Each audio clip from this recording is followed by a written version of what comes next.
Innal hamdalillah nahmaduhu wa nasta'inuhu wa nastaghfiruh wa na'udzu billahi min syururi anfusina wa min sayyiati a'malina may yahdihillahu fala mudhillalah wa may yudlil fala hadiyalah. Asyhadu an la ilaha illallah wahdahu la syarikalah wa asyhadu anna Muhammadan abduhu wa rasuluhu alladzi la nabiyya ba'da amma ba'du. Alhamdulillah jamaah Masjid Al-Islah yang sama-sama mengharap ridho Allah Subhanahu wa taala. Syukur alhamdulillah kita panjatkan yang sebesar-besarnya atas segala nikmat serta rizki yang Allah berikan kepada kita, sehingga kita bisa memanfaatkan nikmat dan rizki itu untuk dengan melaksanakan amalan-amalan yang berkualitas, mengisi dengan amalan-amalan yang insya Allah menjadi catatan amal soleh di hadapan Allah Subhanahu wa ta'ala. Alhamdulillah pada malam hari ini kita bisa meneruskan darsun kita atau ngadares kita, kajian kita terkait dengan mengungkap atau memahami ayat-ayat Al-Quran yang diambil dari beberapa tafsir dan yang kita jadikan rujukan utama kita adalah tafsir Ibnu Katsir. Dan sekarang kita sudah sampai di surat Al-Maidah ayat 61 terkait dengan perilaku nifaq ahli kitab. Sebelum kita mengkaji kandungan ayat-ayat ini, maka marilah kita bersama-sama untuk membacanya terlebih dahulu secara bersama-sama. Seperti biasa, saya dulu baru ibu bapak sekalian. A'udzu billahi minasy syaithanir rajim. A'udzu billahi minasy syaithanir rajim. Wa idza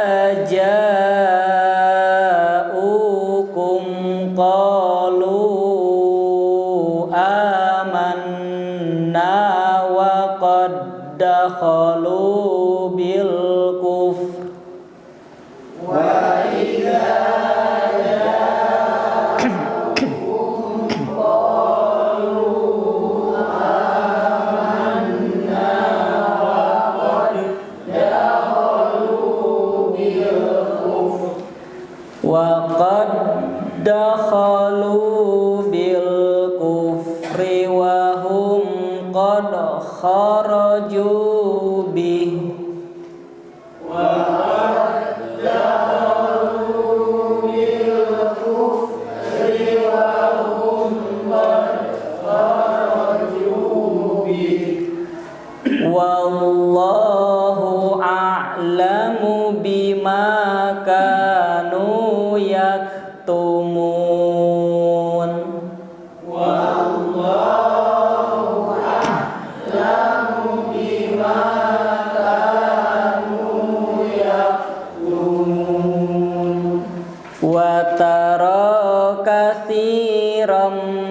Minhum yusari'una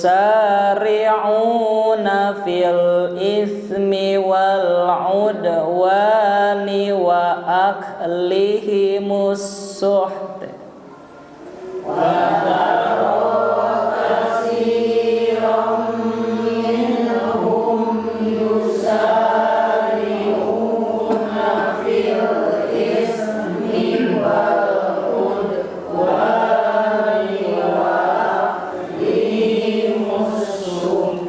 labi sama kanu ya'malun. Labi sama kanu ya'malun. Laula yanhahumur rabbaniyuna wal ahbaru an qaulihimul itsm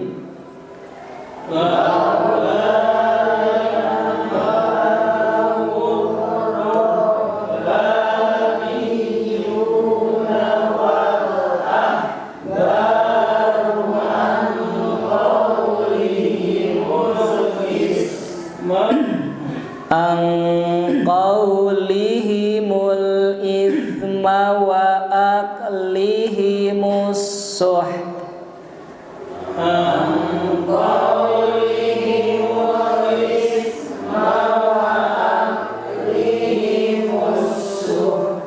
Labi'sa ma kanu yasna'un. Labi'sa ma kanu yasna'un. Kita terjemahan per lafadznya. Wa idza dan apabila ja'ukum mereka datang kepada kalian, qalu mereka mengatakan, amanna kami telah beriman, wa qad dakhalu padahal mereka datang, bil kufri dengan kekafiran, wahum dan mereka itu qad kharaju dan pergi juga, bihi dengan kekafirannya, wallahu dan Allah a'lamu lebih mengetahui, bima kanu terhadap apa yang mereka yaktumun sembunyikan, wataro dan kamu akan melihat, katsiran minhum kebanyakan dari mereka, yusari'una bersegera, fil ismi dalam berbuat dosa, wal udwani dan permusuhan, wa aklihi musuhta dan memakan yang haram, labi'sa alangkah buruknya, makanu ya'malun apa yang mereka kerjakan. Laula mengapa tidak, yanhahum melarang mereka, rabbaniyuna para alim di antara mereka, wal ahbaru dan para pendeta mereka, an qaulihimul isma dari ucapan bohong, wa aklihimus suhta dan memakan yang haram, labi'sa alangkah buruknya, maka nu yasnaun apa yang mereka kerjakan. Nah, ibu bapak sekalian, ini merupakan salah satu episode atau rangkaian dari bagaimana sikap atau perilaku orang-orang ahli kitab terhadap Nabi Muhammad SAW, baik untuk menyerang pribadi beliau dan juga menyerang apa yang beliau sampaikan, juga menyerang para umat beliau. Tentu saja perilaku seperti ini bisa juga melekat terhadap orang-orang muslim juga. Maka ini salah satu pelajaran untuk kita. Kalau sebelumnya diterangkan terkait dengan ocehan mereka, hinaan mereka terhadap orang-orang Islam, dan langsung dibantah dengan memberitahukan bagaimana kondisi mereka atau bagaimana kondisi nenek moyang mereka yang dikutuk menjadi kera dan babi. Maka di sini pun Allah memberitahukan perihal dengan tindak tanduk mereka, tentang perilaku mereka, sehingga Nabi Muhammad itu diserang dengan berbagai bentuk, diserang dengan berbagai upaya. Tapi itulah fitrah dari kebaikan. Fitrah suatu kebaikan itu adalah dengan adanya ujian yang baik ya ujian yang sesuai dengan apa yang diniatkan. Untuk apa? Untuk menguji kesungguhan kita dalam melakukan kebaikan itu. Kita memiliki niat untuk sholat, tentu saja diuji. Apakah kita bersungguh-sungguh dalam melaksanakan niatan melaksanakan sholat itu? Kita diperintahkan untuk melaksanakan menuntut ilmu guna mentaati apa yang Allah perintahkan kepada kita, maka kita akan diuji sebagaimana kesungguhan kita dalam mewujudkan pengajian tersebut. Maka sudah menjadi fitrah bahwa ujian-ujian yang Allah berikan kepada para nabi, para ulama, dan umat Islam pada umumnya merupakan salah satu bentuk dari membuktikan bagaimana kesungguhan umat tersebut, pribadi tersebut dalam mewujudkan karakter melakukan kebaikan tersebut. Mengapa para nabi sangat mulia dibandingkan dengan umat-umat yang lain atau dengan para pengikutnya? Karena ujiannya pun begitu berat. Ya, tanggung jawabnya pun begitu berat. Kalau ngurus sendiri mah insya Allah gampang, namun ketika mendakwahkannya, membimbingnya kepada keluarga, kepada sanak saudara, dan kepada orang-orang sekitar, itulah yang berat. Maka di sini wa qauluhu, Allah berfirman terkait dengan bagaimana salah satu perilaku dari orang-orang ahli kitab itu yang berada di Madinah khususnya dan umumnya yang sampai saat ini. Wa idza ja'ukum, dan apabila mereka datang kepada kalian wahai orang-orang mukmin, qalu, mereka mengatakan amanna, kami telah beriman. Maka ini adalah sifat dari nifak ya. Jadi nama sifatnya, perbuatannya nifak, orang yang melakukannya disebut dengan munafik ya. Jadi kamu jangan munafik. Nah, itu kan sebetulnya yang lebih tepat kamu jangan nifak gitu ya. Bukan infak tapi nifak ya perbuatannya. Kalau mau kamu jangan menjadi orang munafik gitu ya.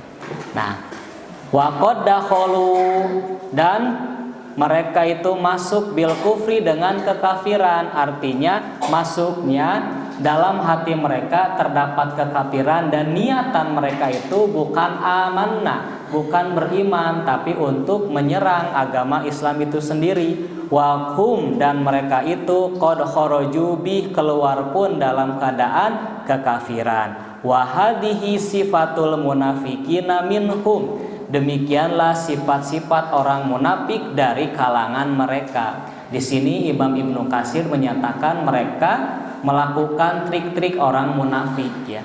Artinya mereka tidak berislam. Islam itu artinya berserah diri. Ingat ibu bapak, yang disebut dengan berserah diri bukan pasrah.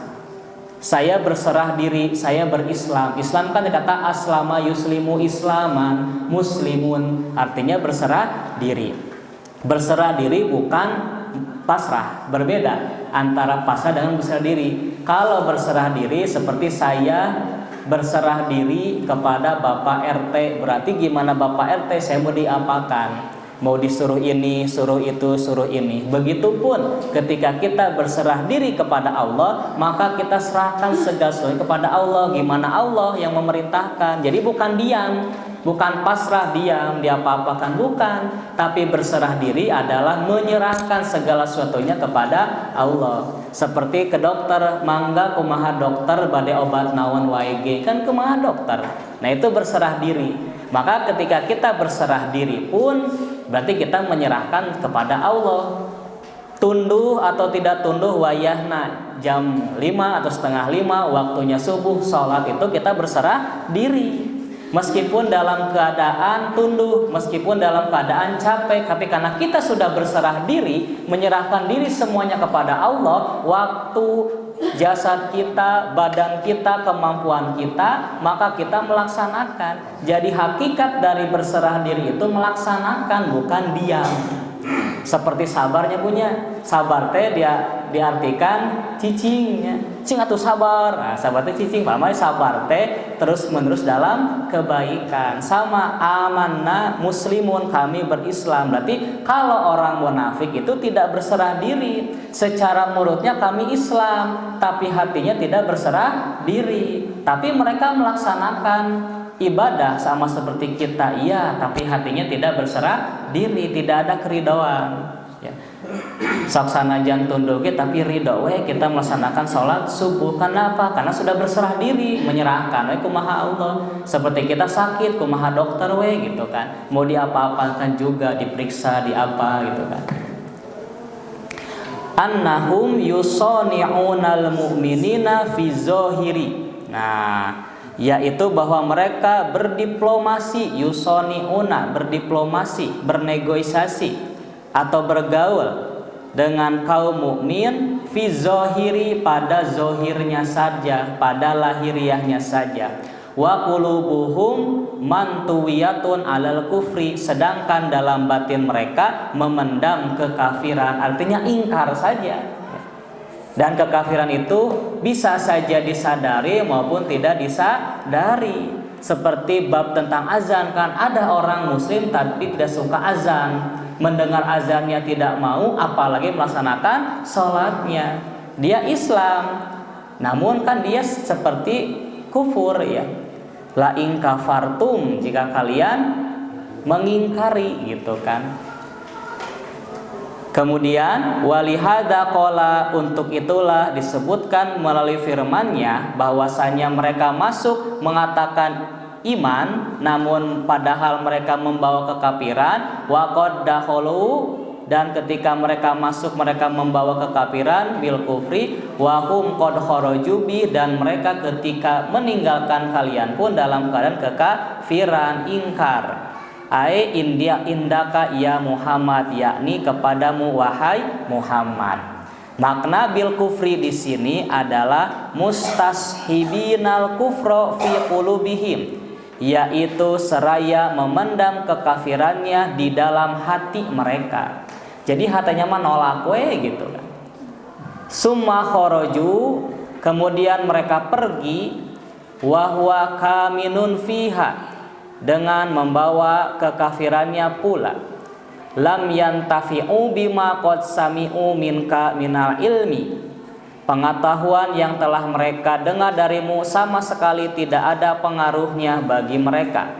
Wala naja'at fihimul mawa'idu wala zawajiru, dan tiada bermanfaat bagi mereka semua nasihat dan peringatan. Kenapa? Karena menolak, sudah ingkar. Kan yang disebut dengan kafir teh secara bahasa kafaro artinya menutup ya. Artinya menutup, kafir orang yang menutup.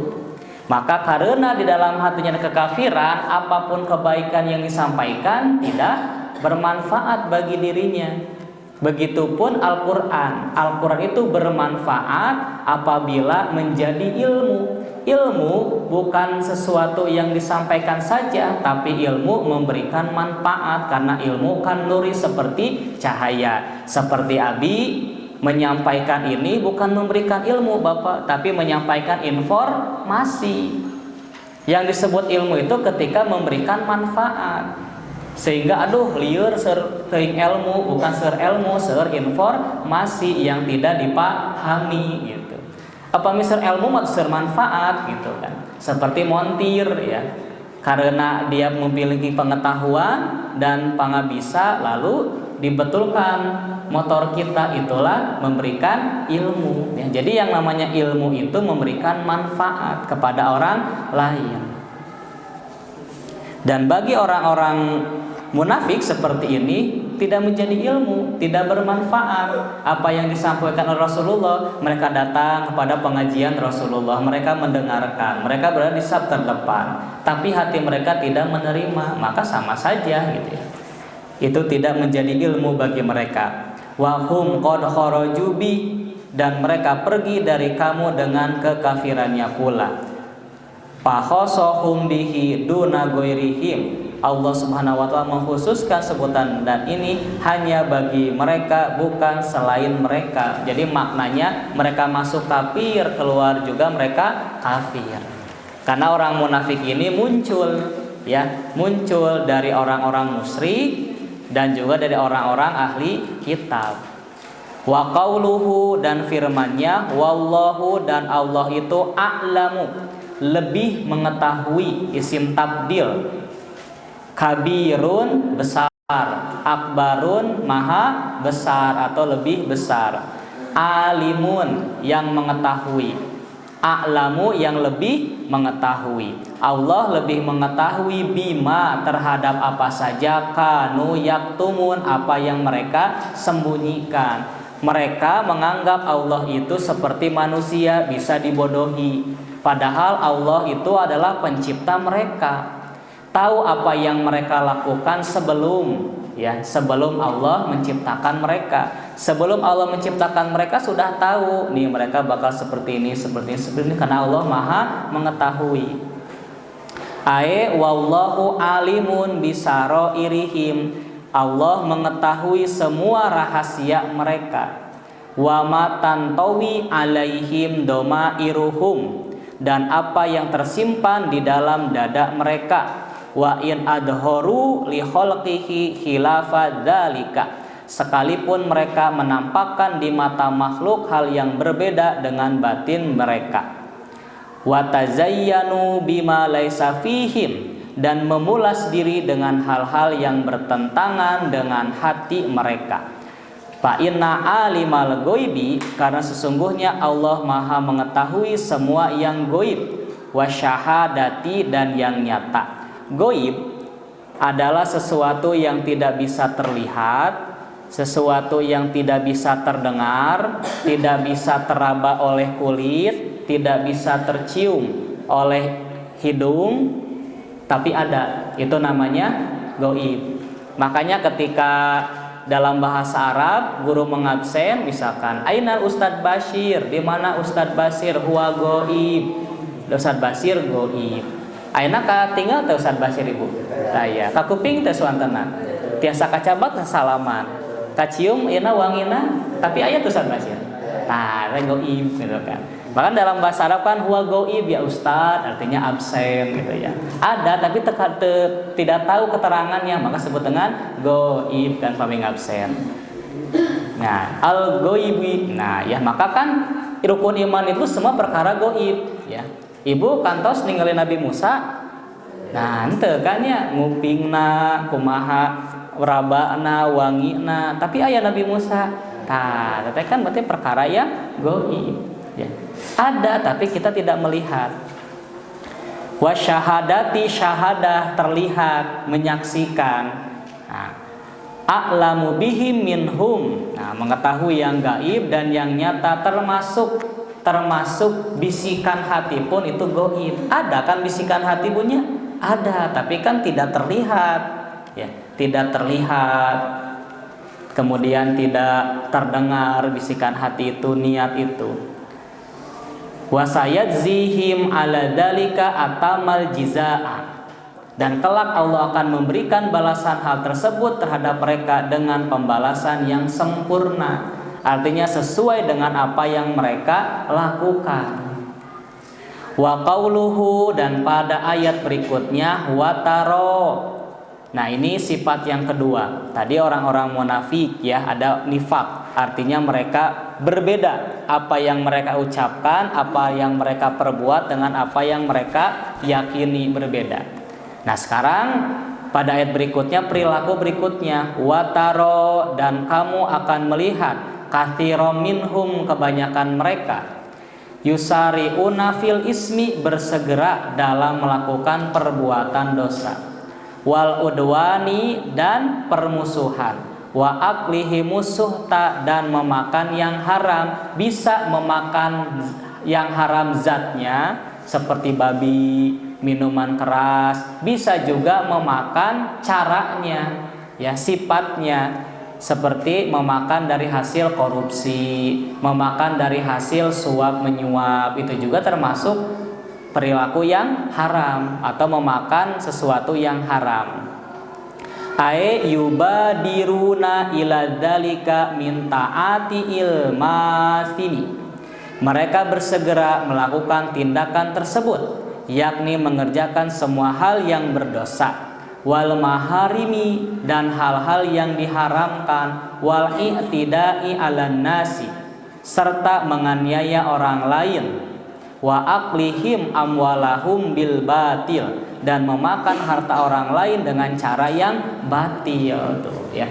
Biasanya kan seperti itu Ibu, jangankan orang ahli kitab, kita pun ketika mendapatkan harta yang banyak, jabatan yang tinggi, pastikan kebanyakan yang dicarinya itu adalah perbuatan yang maksiat, hura-hura, karaokean, prostitusi, perjudian, dan yang lainnya. Banyak kan kita seperti di soreang punya jadi iya aib pada main layangan gitu kan, main naik mobil gitu kan. Maksudnya kalau tidak mobil main layangan gitu kan, tapi ternyata itu teh taruhan gitu kan. Nah kan ada seperti itu kan, jadi menjadi sifat japati dan yang lainnya gitu kan. Jadi bisa bersegera gitu kan daripada hal-hal yang lainnya. Biasanya orang kali ge kitunya udah sekolah pasien jajan lebih gitu kan. Biasanya ke mana? Ke warnet. Nah, gitu ya. Aya uang lebih misalkan gitu. Labi sama kanu ya'malun. Alangkah buruknya apa yang mereka kerjakan. Ae labisal amalu, yaitu alangkah buruknya perbuatan kana amaluhum, perbuatan yang mereka kerjakan, wabi sal iktidauhum, dan alangkah jahatnya perbuatan aniaya yang mereka lancarkan itu, termasuk dalam hal mencari permusuhan ya. Seperti barudak zaman ayeuna punya sering we kan tawuran atau ngabegal kan, seperti mencari permusuhan gitu kan. Kemudian nah ini untuk para alim ulama, bukan untuk para alim ulama ahli kitab saja, termasuk orang muslim sendiri. Wa qauluhu, dan firmannya, laula, mengapa tidak, yanhahum, laula yanhahum, mengapa tidak melarang mereka. Kenapa mereka bisa berbuat demikian? Bersegera dalam dosa, kemudian segera dalam permusuhan, memakan harta-harta yang haram, padahal mereka memiliki alim ulama di kalangan mereka. Mereka memiliki para pendeta, mereka memiliki para rahib, mereka memiliki orang-orang yang senantiasa membaca kitab suci mereka, yang dimana notabene kitab suci mereka itu penuh dengan perintah dan aturan, bahkan lebih ketat daripada kita gitu. Seperti Taurat kan ketika menyebut kata Allah itu jangan sembarangan gitu kan. Kalau sembarangan itu dosa, itu kan sangat berat ya. Nah lantas di sini Allah menyebutkan mengapa ya, mengapa tidak melarang mereka. Siapa mereka di sini? Ya orang-orang ahli kitab. Siapa yang mengapa tidak melarang mereka? Ya alim ulama dan juga para pendeta mereka, an qaulihimul isma, dari perkataan mereka yang bohong, yang dusta, penuh dengan dosa, wa aklihimus suhta, dan memakan sesuatu yang haram. Labi sama kanu yasnaun, alangkah buruknya apa yang mereka kerjakan, yakni halakana yanhahumur rabbaniyuna wal ahbaru antaati dzalika, yakni mengapa para penguasa dan pendeta-pendeta mereka tidak mau melarang mereka melakukan hal tersebut.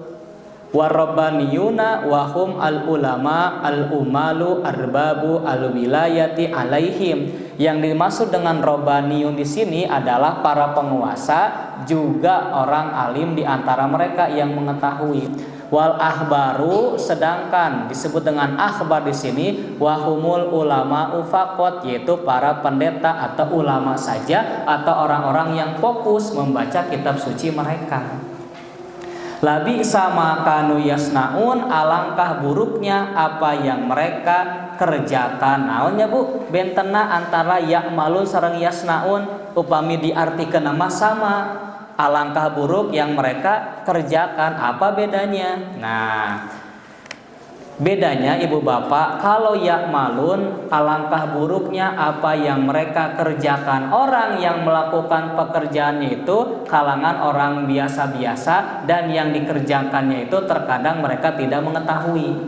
Sedangkan yasnaun adalah amalan-amalan yang dikerjakan oleh orang-orang yang ahli. Jadi ini adalah alangkah buruknya apa yang mereka kerjakan. Siapa mereka di sini? Alim ulama dan para penguasa mereka. Mengapa? Karena mereka tidak melaksanakan amar ma'ruf nahi mungkar. Yasnaun, melakukan orang-orang yang mahir. Ya, dari kata sona'a. Ya, sona'a artinya yang mereka lakukan, yang mereka ciptakan, orang-orang yang mahir. Sedangkan ya'malun biasa saja. Sedangkan yang snaun mereka melakukan padahal mereka orang-orang hebat, mereka orang-orang yang tahu. Wa qala Ali bin Abi Thalhata, Ali bin Abu Thalhah mengatakan an Ibni Abbasin dari Ibnu Abbas, yakni rabbaniyina anahum bi sama kanu yasnaun, yakni fitar kihimudzalika, yaitu karena para penguasa dan para pendeta itu tidak mau melarang para pengikut mereka dari hal tersebut. Jadi tidak mau nahi mungkar, didiamkan saja. Nah itu pun masuk kepada ulama di kalangan orang-orang Islam ketika mereka mendiamkan saja ada kemaksiatan di mata mereka.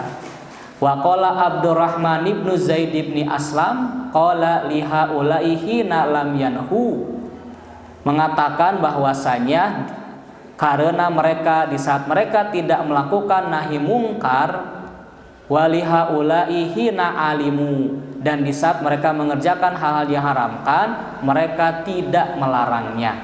Wa qala dzalika al arkan, mereka mengerjakan pekerjaan-pekerjaan yang diharamkan. Kemudian keterangan yang berikutnya an Ibni Abbasin dari Ibnu Abbas qala, ia mengatakan ma fil Qur'ani, bahwa di Al-Qur'an ayatun, tidak ada suatu ayat pun asyaddu yang lebih keras taubihon celaannya min hadhil ayat, selain dari ayat ini. Jadi ini celaan Bu, ayat yang paling keras terutama kepada para alim ulama. Mengapa kamu diam saja? Kenapa kamu tidak melarang mereka ketika mereka melakukan perbuatan-perbuatan dosa dan memakan sesuatu yang haram? Kan sangat keras Bu ini. Laula yanhahumur rabbaniyuna wal ahbaru an qaulihimul isma wa aqlimus suhta labisa ma kanu yasnaun. Nah, ini amat buruklah apa yang mereka kerjakan. Wa qala Dhahak, dan Ad-Dhahak pun mengatakan ma fil Qur'ani ayatun, tidak ada suatu ayat pun dalam Al-Qur'an akhwafu yang lebih aku takuti. Nah, indi di sisiku minha dari ayat ini, innala nanha, bila kami tidak melakukan nahi munkar. Rawahu Ibnu Jarir, dari Ibnu Jarir. Ini ketakutan ya para ulama juga. Jadi bukan untuk ahli kitab saja, kita juga merasa ketakutan. Apakah kita termasuk kepada ayat ini? Para ulama yang pun merasa ketakutan ya. Berhati-hati. Dan Imam Ibnu Abi Hatim ya, menerangkan terkait bagaimana pesan siapa? Pesan Ali bin Abu Thalib ketika ia berkhutbah, fahamidallaha, ketika ia memuji Allah wa asna alaihi, dan menyanjung Allah. Tsumma qala, kemudian ia mengatakan, ayuhan nas, hai manusia, sesungguhnya telah binasa mangkana qablakum, umat sebelum kalian, hanyalah karena mereka mengerjakan perbuatan-perbuatan maksiat. Warrabbani wal ahbaru, sedangkan para pendeta dan para penguasa mereka tidak melarang mereka. Setelah mereka berkepanjangan dalam perbuatan-perbuatan maksiat, maka siksaan datang menimpa mereka.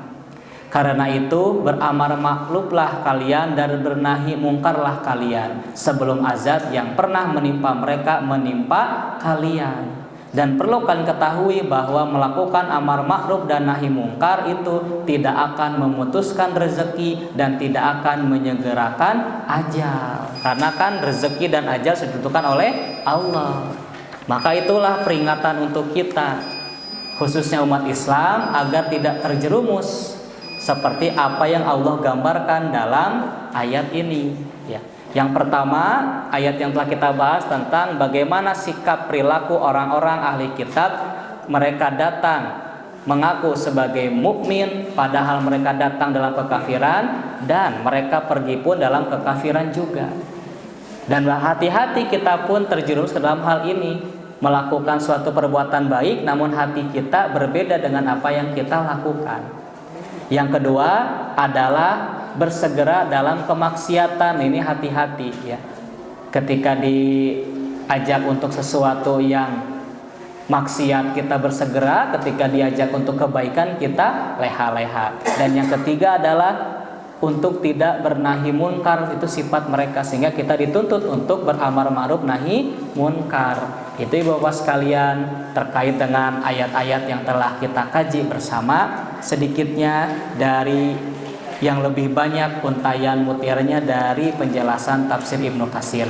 Mudah-mudahan ada hikmah kita ya, ada hikmah untuk kita semua, dan kita semakin mengetahui dan semakin bisa waspada diri dalam melakukan amalan-amalan perbuatan sehari-hari kita, agar kita tidak merasa ujub, tidak merasa berbangga diri ketika kita melakukan perbuatan-perbuatan yang baik, karena bisa jadi kita terjerumus ke dalam perbuatan-perbuatan yang dapat merusak amalan-amalan kita.